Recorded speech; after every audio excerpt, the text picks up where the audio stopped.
Hello everyone, and welcome to this special version of St. Luke TV. Pastor William and I would like to take just a little bit of time to talk about the clergy changes that are getting ready to happen at St. Luke, to share a little bit more of our hearts with you, and also a little bit of word about those who are coming in to follow us in this position. So, Pastor William, we announced last Sunday that we were going to, you're going to First Siler City. First United Methodist Siler City, yeah. And I'm going to Seaside in Sunset Beach. Tell us a little bit about your thoughts and feelings in this itineration season. Sure. It was one of those things where with the COVID-19, we didn't know really what to expect, and really kudos to the bishop and the cabinet for handling this the way that they did, because they're under a lot of pressure with this, guiding a whole half of a state through this kind of process and delaying of, the changing of annual conference, the delay of general conference and jurisdictional conference and all these different things. So, but excited and still. We'll miss our friends here and the wonderful people here at St. Luke and our time here, but really thankful for our time here. Abby and I, we got engaged here. We got married while we were here, not here physically here, but while we were serving here, and so we're very thankful for our time here, but also excited for where God went before us next and what's coming. We signed up as United Methodist clergy to be available for appointment as the bishop and cabinet may direct. And I've been fortunate to be appointed here for 11 years. And Brenda and I are very grateful to each and every one of you for the things that we have been able to accomplish with you, the friends that we've made, the experiences that we've had, the joys and the sorrows that we've gone through together. We appreciate you and we love you very much. And if you're ever down in the southeastern part of the state, if you go to the beach, I know where there's a real good United Methodist church that you can drop in and see us. I've heard from a lot of folks already who say they go to that area, and they're very familiar with where Seaside is, and I do hope to be able to see some of you. William, what can you tell us about going to Siler City? What's your what are your takeaways from St. Luke as you go and prepare to lead this congregation in this work? Sure. Being here at St. Luke, I've had the unique opportunity to start as the youth director and continue on in that while assuming more and more clergy responsibilities as I work my way through Duke.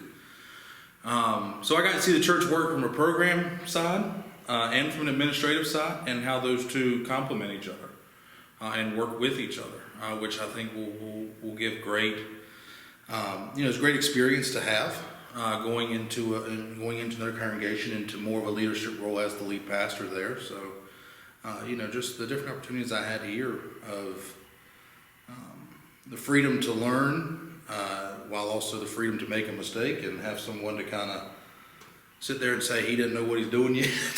Sometimes, that's a blessing that not a lot of pastors get, which has been great to make mistakes, to learn from those mistakes. And also to have great success and to learn from that success, and so it's been wonderful. The family that is coming in lead pastor role is Eddie and Nita Hill, and I have been on the phone this week with Eddie and been sending them videos of the parsonage. They're anxious to see it and to get here. I think you're gonna find in Eddie, somebody who's a whole lot more laid back than I am. He's just a great guy. He's been where he's been serving now for 18 years. So that's 7 years longer than I've been here. And Long time for a Methodist pastor, yeah, very long long time. time. For a Methodist pastor. And I just think St. Luke is so blessed to have Eddie and Nita coming. Marissa Copeland is going to be the associate, and she'll be filling your shoes. We don't know how they're going to structure things at this point, but we do know that they'll be meeting with the Staff Pastor Parish Relations Committee as part of this ongoing process. William and I will have to do that at some point, attend the conference webinar this week, and continue the preparations toward our itineration. But we just wanted to take a few moments in this special version of St. Luke TV to say, since we're not following a script, because the truth is, during last week's announcement, we were following a script because we needed something to focus on. We didn't want to get emotional about it. We've had those times, and we'll continue to have them, because our hearts are filled with gratitude to God, to Bishop Ward, to Ray Broadwell, Edie Gleaves, the entire cabinet, and to each of you, because you've helped make us who we are and what we are, and we're grateful to God for that. We just wanted to spend a little time, kind of in the only way we can right now, one-on-one with you, to say thank you. And we know you're going to love Eddie and Nita, and we can't wait to meet and get to know Marissa. Yep. We will do everything in our power, everything in us to make this a smooth and joyous and happy transition for St. Luke Church. We've done a lot of great things together, and looking forward to doing even more. Any last thoughts, William? No, just prayers as we continue through this season. St. Luke TV will continue to make an appearance as we move through the coming weeks ahead.